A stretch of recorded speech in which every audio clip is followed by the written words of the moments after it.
Ladies and gentlemen, remember I mentioned Patrick Byrne as being on the road and unable to join us. And remember how it broke your heart?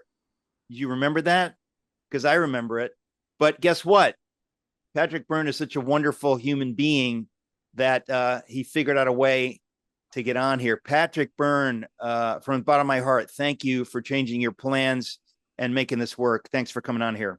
Actually, Eric, I thank you for accepting my apology for being so inconsiderate to you and your listeners. I had my day wrong. Since I'm no longer don't have an office anymore, I sometimes get my calendar scrambled. I'm so sorry. I can only imagine. Well, listen, I've been prepping my audience for your story, and I said that the headline of the story is that Brennan, Clapper, Comey, they got you to help them to create the Russia collusion hoax. And because you loved your country. Now, you've been on the program talking about this in the past, but my audience changes and people won't remember. But that you loved your country and you said, my country's coming to me to help. Yes, sir. And you helped them create the Russia collusion hoax. Correct. Finally, it has come into the news. And I keep saying that the mainstream media is losing their minds because they pushed this hoax and now they're caught red-handed. They're embarrassed. So they're going to double down on the lies, which is stupid. They could save themselves by coming clean. Repenting was the old-fashioned word, apologizing and saying we got it wrong, but from today we want to get it right. But they're not doing that. But Patrick, your role in this is almost unbelievable. So I want you to do your best in the time you have today to tell us what we don't know, what has not been reported. Well, very good. Very good. Yes, very beautifully summarized. What I would say is what there was the official Russia narrative was that there was collusion. That's not. Then we became aware, anyone that wasn't in Iraq became aware it was all a hoax and it was all a setup, but the details were not out. But even though we've known since Crossfire Hurricane was revealed that, well, it looked like, let's say among Republicans, among Trumplicans, the official narrative was okay. I think it was the first few days of August 2016, the FBI set up started the Crossfire Hurricane investigation, and that was all a hoax. That's what our side has been saying, or they got to that point a couple of years.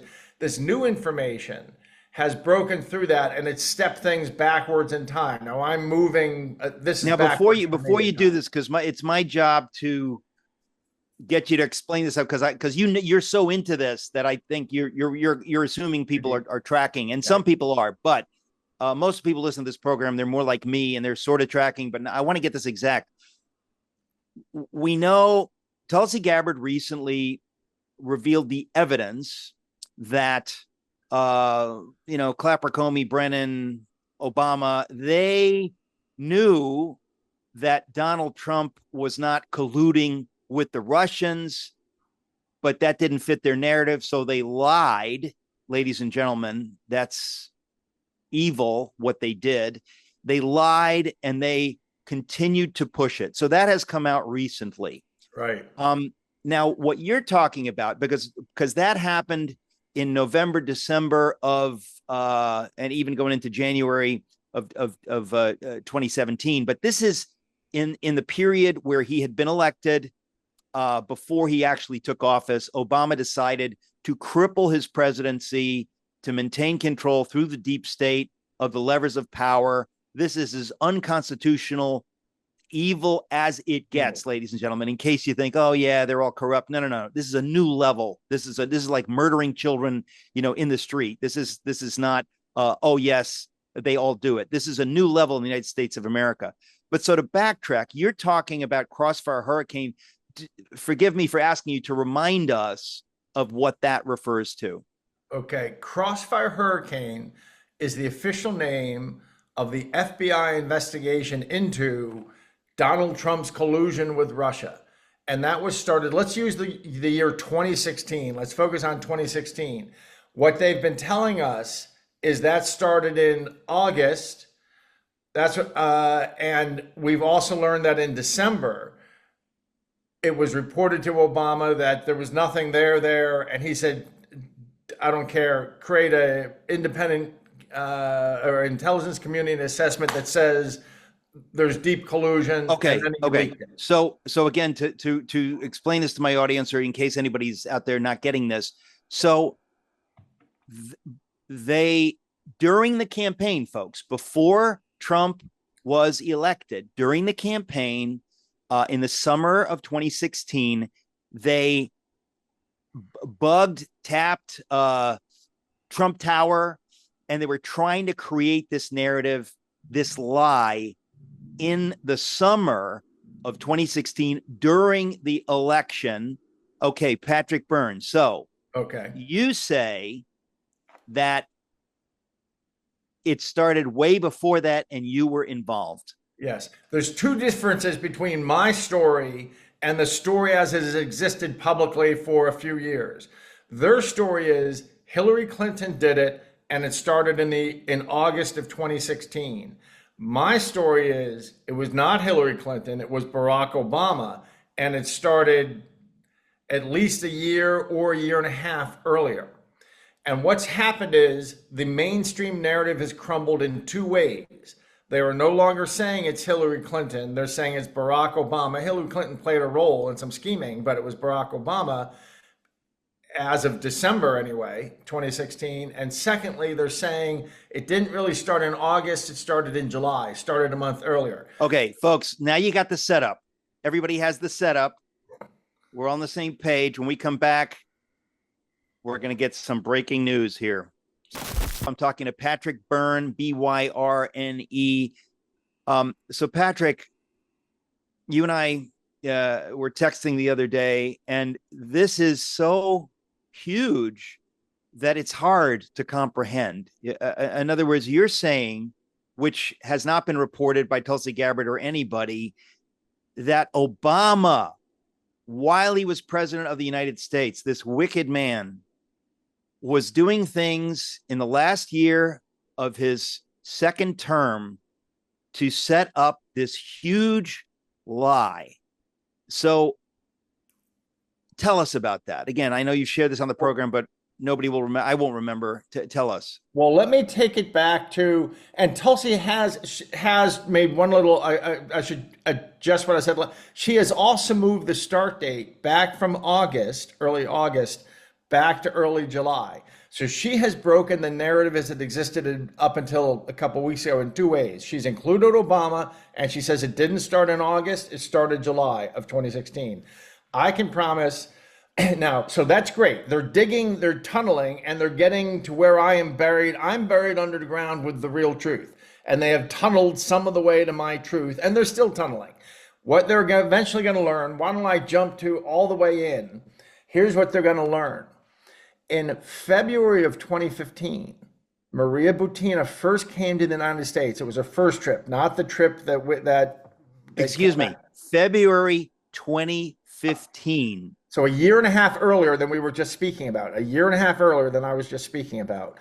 She first came to America, and while she was here, she was a assistant to the central bank came. The Russian central bank had a delegation come to America. She came within that delegation as a special assistant to the vice chairman, this guy Torsion, and she was in D.C. for a couple weeks. Now, she's a very standout kind of person. I can promise you that in D.C. she was noticed. But in any case, there was a luncheon that was occurring every 2 weeks at it was either something like the Washington Examiner, or it was the Heritage Foundation, or it was, what's the anti-tax group? It may have been that anti-tax group. I can get the guy, who's the big anti-tax guy in D.C.? The Club for Growth. Yeah, it may have been there. Anyway, I forget that little detail at the moment, but one of those places, I know who I can call and get it. One of those places was having a bi-weekly luncheon that Congress was coming to and correspondents were coming to, both domestic and foreign. Maria Butina showed up at that luncheon with a badge saying she also had media credentials in Russia. She shows up at that luncheon. She asks a couple polite questions. She's very polite. She leaves. Afterwards, the person running the luncheon, now I have this directly from him. I'm not going to tell you his name. It's a name you know. The person running the luncheon meets with his staff and there's a general consensus that, gee, it makes people a little bit, even though we allow foreign correspondents, having kind of a hot Russian, woman in here in high heels, it made people nervous in Washington, D.C. Next week, when she comes, or 2 weeks from now, if she comes, please politely tell her to step aside. It makes people uncomfortable. Don't come in. That was the instruction to the guards and the staff of this luncheon. This is what's so key. The next day, the FBI calls him up and said, no one knows this yet. The next day, the FBI calls him up. This is February 2015. And they say, listen, we understand you had this Russian woman has shown up, Maria Butina. She's in the U.S. She's at your luncheon. May made people uncomfortable. And you've asked for people not to let her in next week.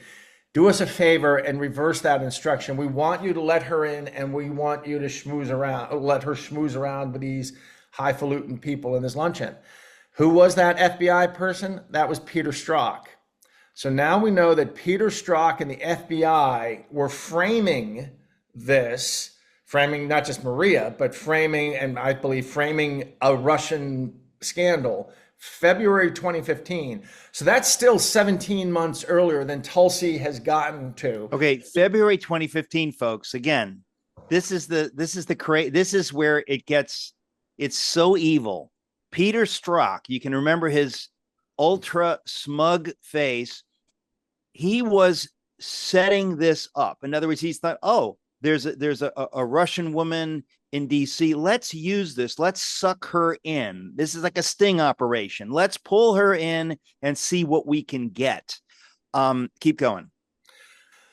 So now we know from that it had being crafted back then, February of 2015. I can promise that in July of 2015, my story shows that it was definitely being crafted by July of 2015, because that's when I met her. I reported her. I had my own reasons to do so.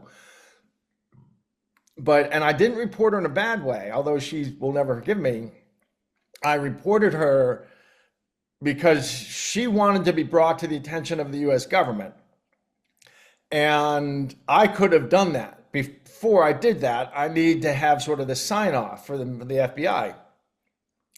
And so I was trying to give her what she wanted, but in any case, I let the FBI know in July of 2015 she was here, and the next day they were all on her. So when she stood up and asked Donald Trump that question in Vegas in July of 2015, the FBI was already on her. That's a year before the July of 2016 that Tulsi is now saying, look, it didn't start in August of 2016, it started July of 2016. And I'm saying, yeah, started then. Actually, I was involved in July of 2015, and I put the FBI, promise they were all over her. But where the confusion comes is, just to be clear, I mean, my wife and I had dinner with Maria Butina and a mutual friend who'd introduced her to us.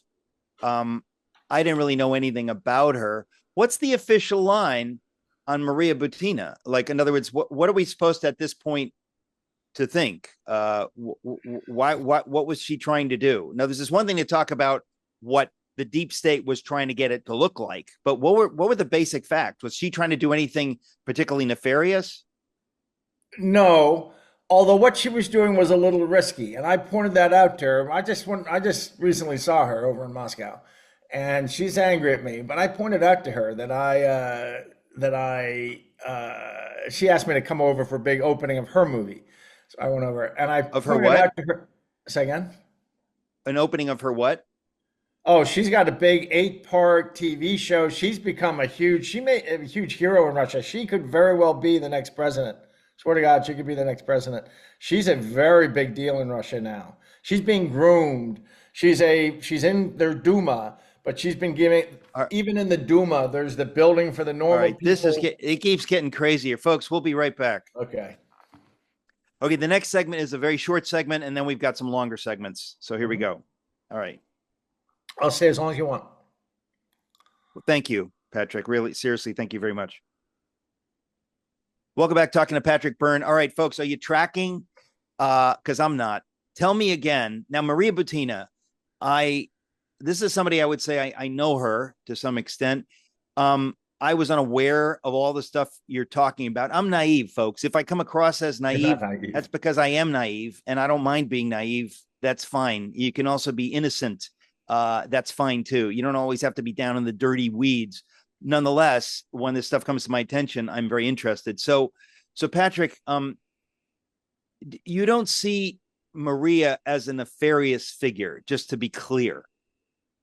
I was about 2/3 happy and 1/3 concerned.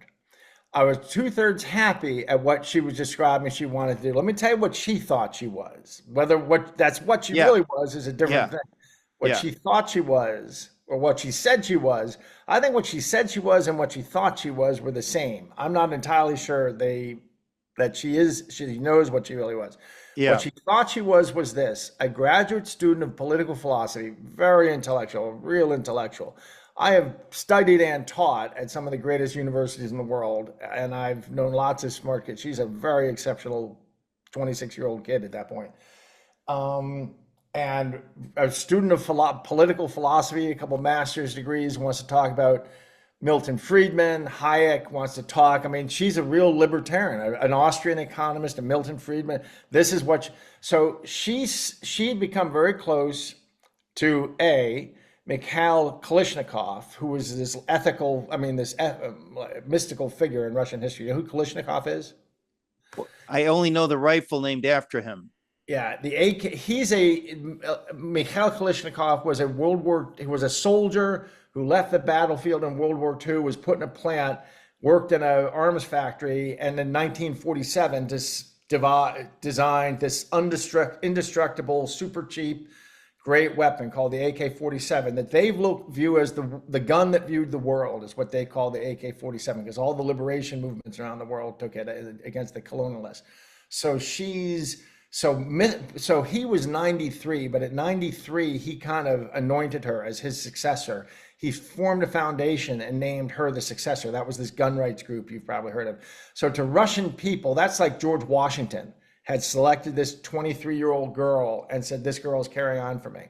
But I mean, but for what? Because not everybody, listening to this program understands Russian history. Neither do I. In other words, I got the impression that Maria Butina believed in a lot of the things that we do, in liberty. Let's start there. In liberty. Yeah. That's kind of newsy for somebody in Russia to be a proponent of liberty, to be a proponent of gun rights. Am I getting that wrong? No, you're getting it right. But the gun rights group, I would almost describe as not a cover organization, but it was a group for the people who believed in liberty of Russia.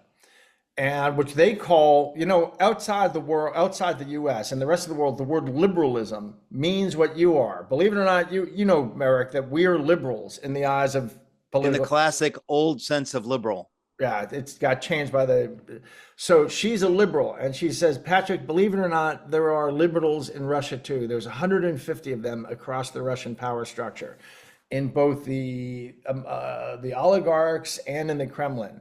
And Patrick, there are 50 oligarchs who run Russia, but I am close. But there are 7 who really run Russia, and I am close, very close to 4 of 7. And believe it or not, we all understand that maybe the path we're on isn't going to last forever. Russia used to have great relations with the West, with the United States. They think that they saved us in our civil wars, and it's part of the ways Russians teach history is that they sent navies that blockaded the South. Now, as usual, we're getting into some weeds talking to Patrick Byrne. We're going to go to a break, but we've got plenty time. This is important stuff. Do not go. You're not going anywhere. Folks, welcome to Hour 2. I continue my conversation with Patrick Byrne, and I got to tell you, and that's Byrne, Patrick Byrne. Patrick, I did not say much about you before you came on. You were the head of Overstock.com. Founder. So you're a wealthy, successful entrepreneur. You love your country, and that's how you got involved in all this stuff. And what we're talking about right now is your relationship, which became romantic, with Maria Butina, who's a key figure in all this kind of stuff. And what you're saying, and I do think this is important, that I've said this on the program, right? Most of us would have a view of Russia that we're kind of conflating it stupidly with the USSR. Okay, Russia, ladies and gentlemen. When I think of the Russia of the czars, the 19th century Russia, that's not the same as the Russia of Lenin and Stalin, the satanic Russia that crushed anybody who loves liberty, that tortured people in the Gulag, that made Alexander Solzhenitsyn write the Gulag Archipelago. That's the Soviet Union. That is communist, totalitarian, and wicked. When we talk about the Russia of the czars, obviously not perfect, but quite different. And so there's a national pride that the Russians have, and that people like Vladimir Putin ties into, that we need to be able to look at on its own. This does not mean that Vladimir Putin is a good guy. And so it sounds to me like Vladimir Putin is what we would call a genuine authoritarian. So he's not a communist, but he's an authoritarian. He's clung to power, through Medvedev and so on and so forth. And he will poison, kill his opponents. At the same time, he's not Stalin.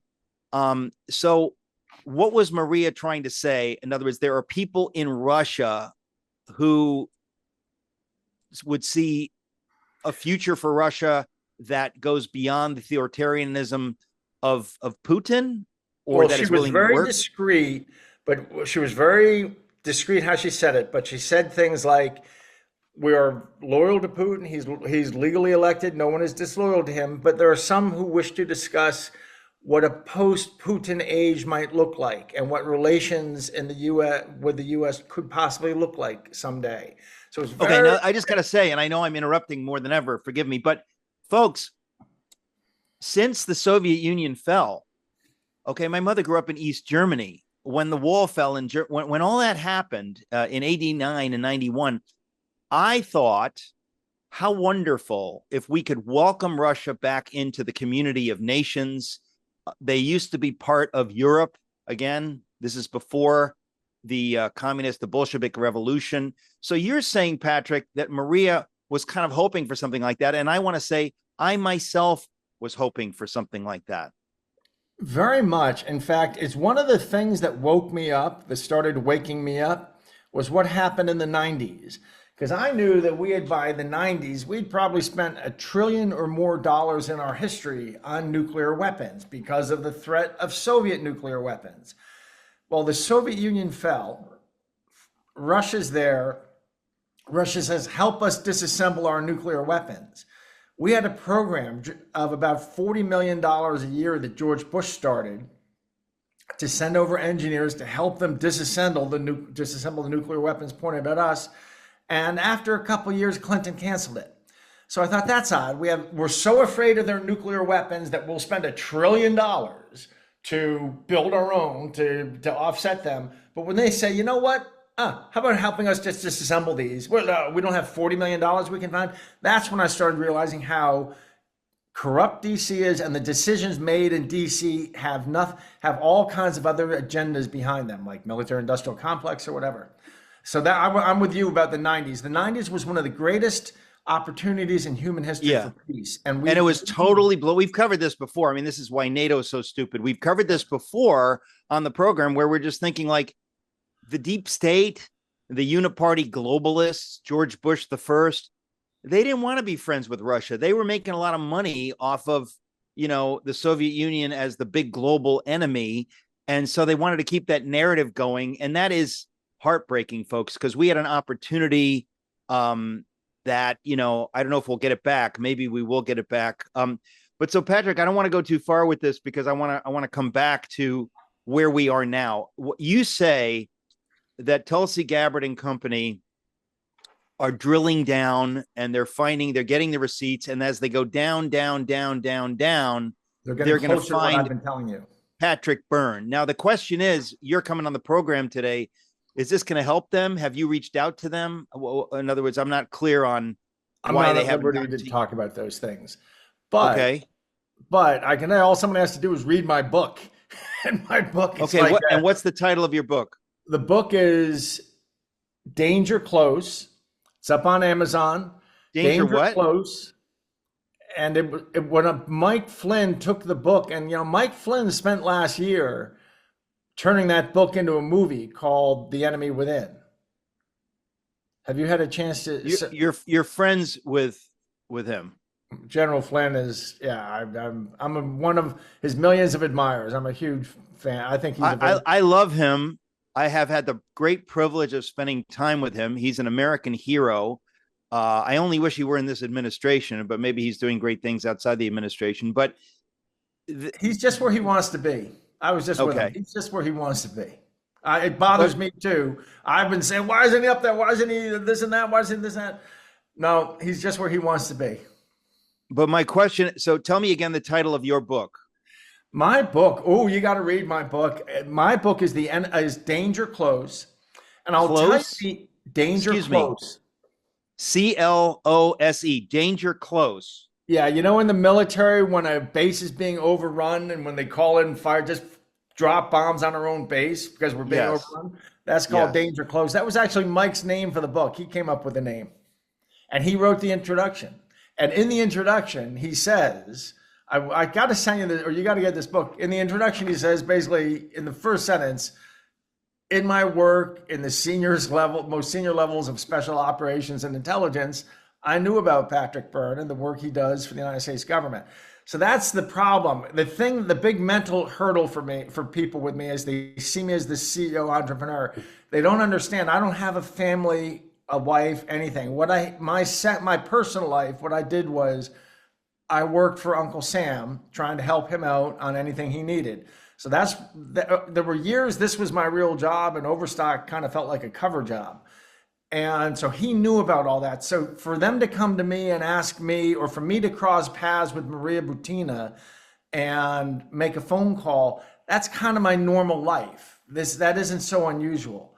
So yeah, well, no, I mean, so yes, unusual is the way this turned once I did. Normally, when I made a call like that, A, B, C, D, and E would happen. But this time when I made that call on Maria, WXYZ happened. And that's when I knew that. So I knew by July 2015, the government was acting very strangely. So I knew things were being cooked by July of 2015. But now, given that other story I just told you, this was being cooked up February of 2015. And this gets me to a point that's in the epilogue to my book. I hope you get my book. It's filled with these little anecdotes you're going to dine off forever, Eric. I'm in the midst of a book deadline. When I'm not recording this program, I am writing my book about the American Revolution, and I am not allowed to read any other books until I'm done with my book on the American Revolution. But we've had the director of the film, is it David Thayer, on this program to talk about the film that General Flynn made that tells this story. So a lot of people, listening to this program have seen that film. But your book, Danger Close, is kind of the what would we call it? It lays out these facts that you're talking about right now. They're in the book. Very organized, easy to follow. And you can read the book, and it's 180 pages, and I made it very conversational. But there's one last detail I want to tell you that's in the epilogue to the book. Well, I'm sorry. Here we go. We're going to a break, folks. Coming back, talking to Patrick Byrne. You're not going anyplace. Here we go. Welcome back, folks. I misspoke when I mentioned the film. It is Matthew Thayer. We had him on this program talking about the film that lays out all of these facts, General Flynn's story. But you, Patrick Byrne, you're very close with General Flynn. You worked with him on this. You've written a book about it called Danger Close. So you were just going to share something before we went to the break. Yeah, there's one anecdote in that book that they're going to have to dig down to, but it's this. So we've been talking about, hey, it wasn't August of 2016. It's really, I can take it to July of 2015. I can take it probably to February of 2015 when this thing happens with the luncheon I told you. But something additionally happened that goes back further, John Brennan.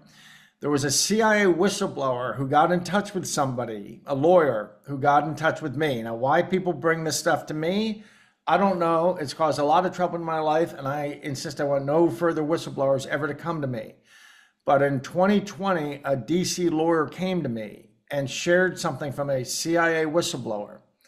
And what the CIA whistleblower said was John Brennan had two events in 2014 that need to be studied.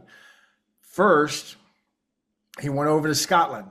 He went over to Scotland in the summer of I think it was the summer of 2014, and to a conference, and he slipped away from the conference. This is the whistleblower. He slipped away from his security and evaded observation and got in the back of a limousine. The limousine, we believe, says the whistleblower, it was the Russian KGB, which is now called FSB. The Russian FSB in the United Kingdom, the head of the Russian KGB in the United Kingdom was in the back of the limousine, and John Brennan rode with him for 2.5 hours around Edinburgh. That was one, or around wherever they were in Scotland. That was one piece of the story. The next piece of the story is that a few months later, John Brennan was in Moscow at the US Embassy, and he slipped out the back of the embassy. By the way, this is a huge security violation. You can't have CIA director. Anyway, he slips out the back of the embassy at 3:30 in the morning, and he walks a couple blocks and he gets in another limousine. And this one had the head of the Russian KGB in it. And they circled around Moscow for a few hours, and then he was let off a kilometer away from the embassy and walked in. But the CIA had tracked him and actually knew this is what he had done. So John Brennan twice had, in 2014, illicit meetings with the Russian KGB, the Russian FSB it's now called. Consider the possibility that what he did was he said to them, folks, let's take down the US. We're going to create the biggest Russian scandal we can. Find some pretty young girl to send over to us with some not nefarious sounding mission, and we will frame her up and create a big Russian scandal. And so then they go, so that's say November of 2015. That's what he says in the back of the limousine in Moscow. So then in February 2015, young philosophy graduate student rising. I'm sorry, you said 2014, right? November 2014. Good. Shows you're listening. Yes, 2014, okay. November 2014. That happened. Suppose that he has that conversation in the back of a Russian limousine in Moscow in 2014. Right. 2014.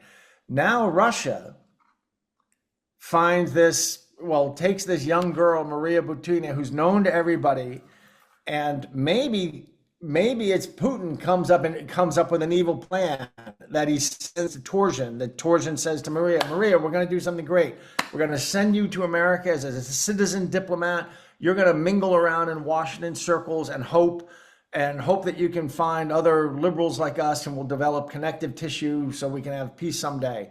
So wait, you said Putin would send her on this mission? I'm not clear. Well, so this is a hypothesis. This is what, so take what we know, that in February of 2015, she did come to the US, and as soon as she landed and went to a luncheon, the FBI was already on her and encouraging her to have, that tells me that's not something the FBI came up with overnight. That tells me the FBI, so maybe it was Brennan and Putin's people working together to send Maria to the U.S. Okay. So Brennan and Comey could then fashion this whole Russia. Okay, but I'm not clear on why. What is the game plan here, folks? This is, if you're talking about the end of 2014, the beginning of 2015. Why would Brennan? What is? I really don't get it. What are they looking to do? Brennan and Obama were starting their coup. I know that by November of 2015, and while I'm dating Maria, November of 2015 is when they also had me go set up Hillary in a bribe. You know that story, right? I bribed. Okay, you need to tell that story. But before we get into this, I still want to. It's like the crazy. I want the headline, but I want the headline because we're going to run out of time. The headline: you're saying that Obama and his people, Brennan, Clapper, Comey, they were trying to do what? I know what they were trying to do was to develop dirt on whatever Democrat succeeded Obama or whatever Republican did. Now, the Democrat was going to be Hillary Clinton. The Republicans, they didn't know. So the Democrat, Clinton, they had me bribe. The Republicans, they created a Russia scandal on, and they did that by taking this redhead philosophy student and Yeah, having her swank around Washington and meet people right. like you and congressmen and stuff. So then they could swoop in 3 years later and say, "Oh my God, we've discovered a Russian spy who's going around Yeah. Washington." But I still have questions. What is Russia's interest in this? I don't really understand why is Russia, what are they trying to do? This gives them control because they have blackmail on Hillary, or they have I'm not really clear on Russia meeting with the head of our CIA in the back of a limousine. I don't get this. Well, there's a type of operation in espionage called a, I can't remember the name. Can I be a little bit earthy on your show? Or no, Well, sure, we can bleep it out. you're a Christian. You don't want. Well, the only word I can, I trying to, what is the, there's a name of an operation in espionage where you're just going into an opponent's political circle and trying to create, You're trying to create cognitive dissonance. You're trying to create trouble. How about where that? How everybody's about chasing trouble? each other and pointing fingers at each other and accusing the other of being a spy. You're completely degrading that nation's respect for their democracy, for their Okay, own now government. hold on. I can understand why Russia would want to do that. Why would Brennan be sent by Obama to do that? Brennan Obama are a couple or a pair. I think Brennan may be his handler. I think Obama may have been an asset and his handler was Brennan. And they wanted to rule the U.S. They want to fundamentally change the United States. Remember, and so they want to Okay, bring. but I mean, I understand that Obama has said that. You're saying that Brennan may have been the previous mastermind working with Obama, maybe to install Obama. Um, and again, to do what? Is Brennan a globalist? Is Yes, he what he's so he's a globalist and he hates the America, the free America on the founders' vision, the America that so many of us liberty lovers would die for. He hates that America. And so he is working through quote unquote progressives like Obama and the deep state to undermine that America, to replace that America with an America ruled by elites, as sort of a World Economic Forum version of America. Is that the general narrative? correct. Although I think deep down, guys like this are just somebody whose daddy didn't buy them a pony when they were little. They tend to be from middle class to affluent backgrounds and have resentful relationships with their parents that turn into this crazy politics. So whatever it was, whether did he just, remember Brennan was a communist. He voted for Gus Hall in '76. He converted to Islam while in Saudi Arabia. Brennan just hates us. I can tell you that he hates us. These kinds of people. Some people would light the world on fire just to see it burn. They're demons. These people want to bring about the end of the U.S. and have us, who knows, submerged into the WF. They would consider it an accomplishment just if they can destroy America. They think that we are the evil empire. Well, okay, but that's what it looks like. In other words, to people like me, as I've watched Obama with his fundamental transformation of America, as I watched Biden's 4 years, it looks like they want to destroy America. It doesn't look like they are merely incompetent. It looks that they're using some incompetence as a way to destroy our nation, our values, everything, basically. So Yeah. you're saying Brennan is one of those. And I guess, okay, we're out of time in this segment. Folks, if you want the details on a lot of this, Patrick Byrne's book is called Danger Close. And we will be right back. General Flynn's film has a lot of this in it. The book is Danger Close. We'll be right back with Patrick Byrne. So Patrick Byrne, the title of General Flynn's, the film that he made, is The Enemy Within. We had Matthew Thayer, the director of that, on this program. So that's The Enemy Within. Your book is called Danger Close. How did it come about or let me just say, I want to cover a couple things. I want you quickly to tell the story of how you bribed Hillary Clinton. No joke, folks. That's number one. Number two, your involvement in the film, because you said when General Flynn approached you, how that came about. But the third thing, maybe we'll start with the third thing. You say that Tulsi Gabbard is a very rare, very brave American hero in daring to do what she's doing right now. Where do you think it's going to go? Because the mainstream media will do anything to stop this from getting out. This is their death if this stuff keeps coming out. What do you think? Where does Tulsi keep going with this? What is happening? I think you're going to see her dig deeper and deeper until she hits. If she digs all the way, what she's going to hit is The Enemy Within. Just go read the book or see the movie The Enemy Within or read the book Danger Close. This was all set up. So I'm glad she broke through the crust. She's digging down. The ultimate truth you're going to find is there. Now, I'm sure there are some things I don't know. Like I don't know for a fact that Brennan set up with the Russians, the Maria thing. I don't know. But all those details. Well, you're trying to figure it out. But you say that you were used by the CIA. Was it by Brennan to bribe Hillary Clinton? You don't have to give the details, but is that the fact that to set her up so that they had dirt on her? Well, officially it was the FBI asking me. I'm sorry, FBI, yes. But there was a CIA person involved who made it look like he was not involved. Okay, but here's my question. When you say the FBI, you're talking about Obama.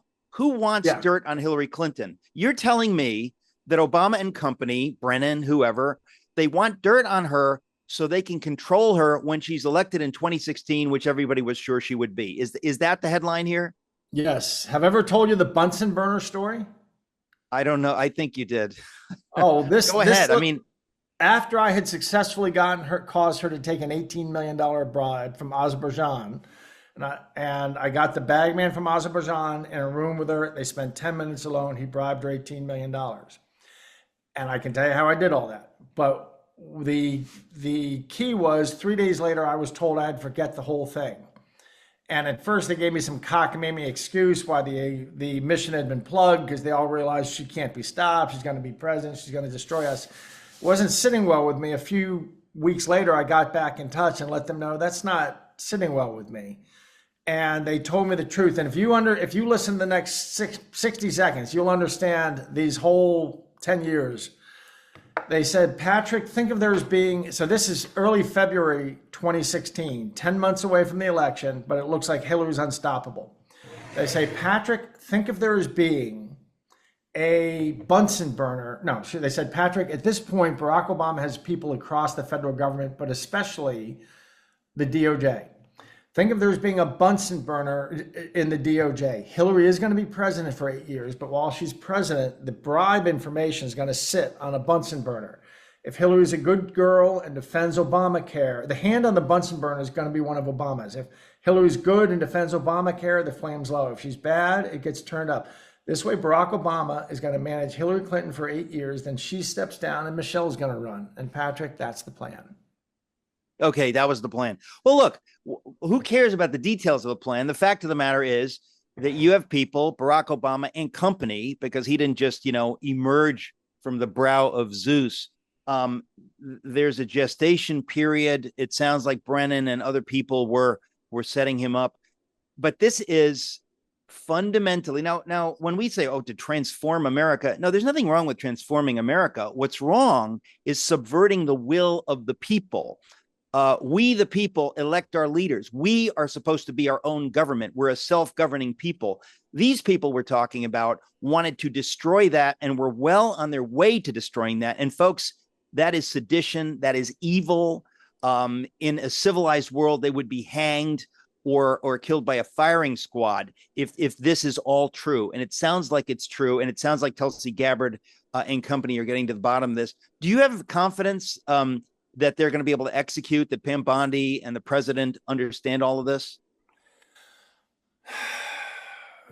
I don't have confidence in Pam Bondi. I don't dislike her. But what Tulsi Gabbard is doing in a real world would have been done by our DOJ. In a real world would have been done by our inspectors general. In a real world would have been done by the Mueller report, the Durham report, et cetera, et cetera. It's all corrupt. It's all corrupted. So I love that Tulsi's doing it, and people should understand, though, she's one of about 5 people in this administration who had the chance to do this. She's the one, as they say on Wall Street, who went in and bit the ass off the bear, who, took the bull by the horns and is managing this. There were a number of people who could have done this. She's the only one who's had the. Do you have any sense of what Dan Bongino was alluding to? He put out a post the other day that he'd seen horrible things and we can't have a republic unless we deal with this. Do you have any sense what he was alluding to? I bet a lot of it is the story you're going to read if you read Danger Close. A lot of it is that it was okay. Our country since Thanksgiving of 2015, we've been going through a coup. And right. I know that because I was part of it. I worked for Brennan and Comey and Obama. In fact, I might as well say, I have said it, but I actually got elevated by Obama to something called National Intelligence Asset, which meant the White House was in the loop on any part of government that gave me a task. The White House had to sign off. So from 2011 forward, Barack Obama knew all about me. I'm told he elevated me to that position. Okay, so, we got to go to another break, folks. I'm talking to Patrick Byrne. The book is Danger Close. Welcome back, folks. I'm talking to Patrick Byrne. Patrick, most of this is covered in your book, Danger Close. And ladies and gentlemen, Patrick Byrne is a billionaire. He doesn't need you to buy his book, but America needs you to understand what we're talking about. So if you buy the book, you'll get that information. Patrick, what do you suppose is coming next from this wonderful woman, Tulsi Gabbard?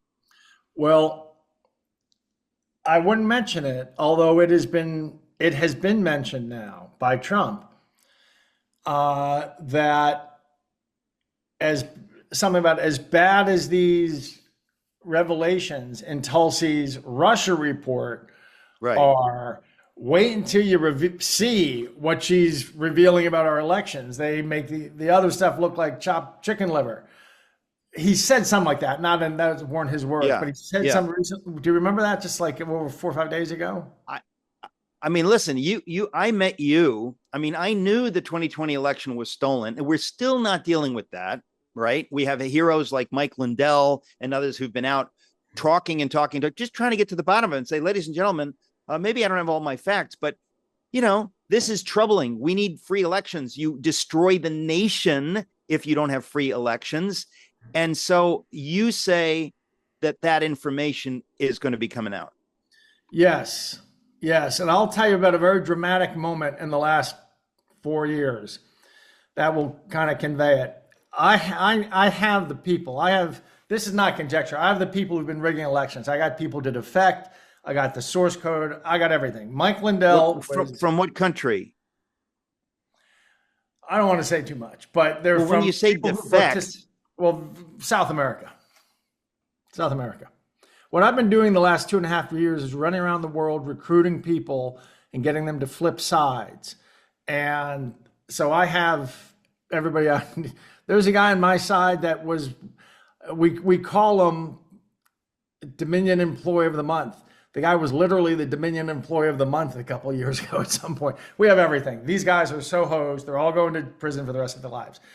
But at one point, General Flynn, I had a bunch of people, and I'm stuffed together in a safe house over in Europe, protected by Green Berets, retired Green Berets. The truth is, I was smuggling these people around South America and the Caribbean. Oh, you don't know about this yet? The world, you don't know about this yet, do you? I forget sometimes what's public. Anyway, there was a whole lot of odd activity in the last 2.5 years. But the point of this was the elections. You're talking about the Dominion and Company and all that stuff that we've been asking questions about for 4 years. All the people involved in this stuff internationally, but people who work in these systems, people who have written the code, people who have been involved in hijacking elections, I got them to switch sides. And I had a whole bunch of them, participants, stashed away in Europe in a safe house. And late last summer, gosh, it was right around July 28th last year, Mike Flynn came over. And he came to say, now I've kept Mike in arms. Anything we were doing that was illegal, I only told him about afterwards because I didn't want to create any problems for him, illegal problems. He said enough. But at one point he came over and he met with a group of 6 engineers who wrote this stuff. They're people who are deeply immersed in the companies in this industry and who have turned sides and realized the world was being destroyed and they had to come clean. And they sat with General Flynn. And now Mike has 2 master's degrees in telecommunications. So he's a very technical general. He's an intelligence guy. I mean, he's wonderful. And I reminded him, sir, if I may, before we go in, I know you're going to be really angry with what you hear. Just can I remind you just to not show it? Let's be calm, right? He's like, of course. I've interviewed hundreds of, so we go in, he's very calm through the whole 90 minutes as these people very carefully laid out and demonstrated exactly how they can hack elections on these computers. They can make any of these computers stand up and whistle Dixie, spit out any numbers they wanted to spit, and there's no trace of nothing. They're all built with backdoors to let people come in from Serbia and adjust elections. So they walked him through all this for 90 minutes, demonstrated it all to his satisfaction. At the end, we were about to leave. And I said, and this might be a good note to close on if we're closing. I said, before we leave, to one of the engineers, I said, tell the general how long this has been going on, how much this has been going on. And this fellow gulped. And he said, well, General Flynn, we've been manipulating elections for 20 years in 72 nations.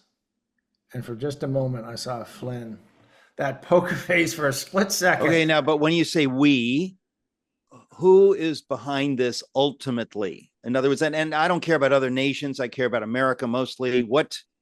Who is behind this? These are globalists. This is China, communists. I mean, ultimately the overthrow is the 4 cartels, Mexican cartels, play a role in destabilizing us.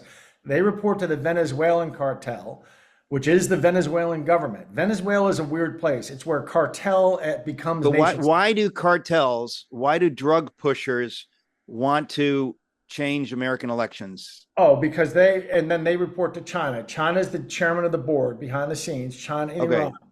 So we're talking about China. Say again? We're talking about China. I don't care about the cartels. They're the middleman. We're talking about China.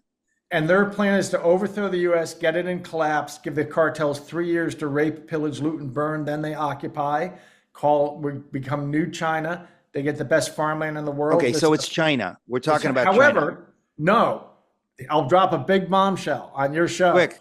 We're going to a break. I've been saying all this time it's China. This whole apparatus was built. It was China behind it. It was. But in the last few weeks, we're getting a lot of information that says, for the point of view of what happened to 2020, somebody stepped in and took command of Venezuela and did it. It was the 8th floor of the CIA. The 8th floor of the CIA was behind our. We'll be right back, folks. This is not insane. This sounds insane. We'll be right back.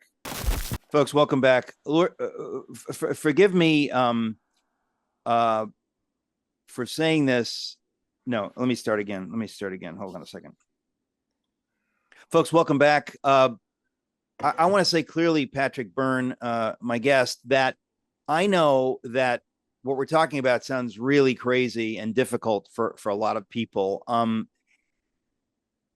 I've been real clear, speaking as a Christian. We put our faith in God because it's a dirty world, and all you need to do is listen to what we've been talking about the last couple hours. This is dirty. There are bad people out there. My hope is in the Lord, who is truth.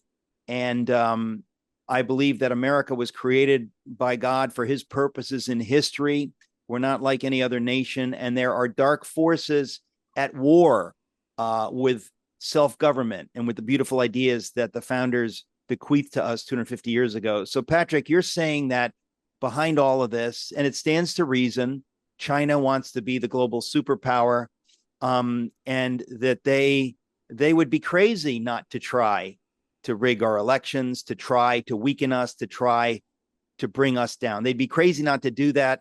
And there are many, many foolish, stupid people who don't seem to understand that, do not seem to understand the existential threat posed by China. I believe President Trump does. In the last minute or two that we have left, you say you believe that there are forces in our CIA, maybe still there, who also want to cripple the United States of America as we have known her through history. Yes. There are people within the CIA. Well, Pompeo came out recently and said there's not a person on the top floor of the CIA who believes in the Constitution anymore and the democratic foundations of America.